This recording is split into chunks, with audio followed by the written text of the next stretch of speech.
ఆమెను స్వర్గంలో అత్యంత అందమైన అప్సర. ఆమె పేరు రంభ. ఆమె నృత్యం దేవతలని కూడా మంత్రముగ్ధులను చేస్తుంది. కాని ఆమె అందం ఆమెకు అతిపెద్ద శాపంగా మారుతుందని ఎవరూ ఊహించలేదు.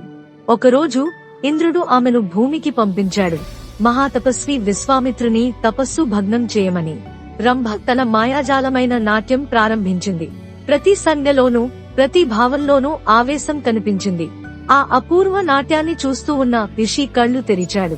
కాని అతని దృష్టిలో ఉన్నది కోపమే. అతను అగ్నిలా పేలిపోయాడు. అతను అన్నాడు, రంభ, నువ్వు అందంతో ఆకట్టుకుంటావేమో కాని ఇప్పుడు ఎవరినైనా ఆకర్షించాలంటే వారి వద్ద నుండి శాపమే వస్తుంది. ఈ క్షణం నుంచి నువ్వు రాయిలా మారిపోతావు. రంభ శోకంలో మునిగిపోయింది. స్వర్గాన్ని గర్వపడేలా చేసిన ఆ అప్సరస ఇప్పుడు ప్రేమ అనే మాట విన్నా భయపడే స్థితికి చేరింది.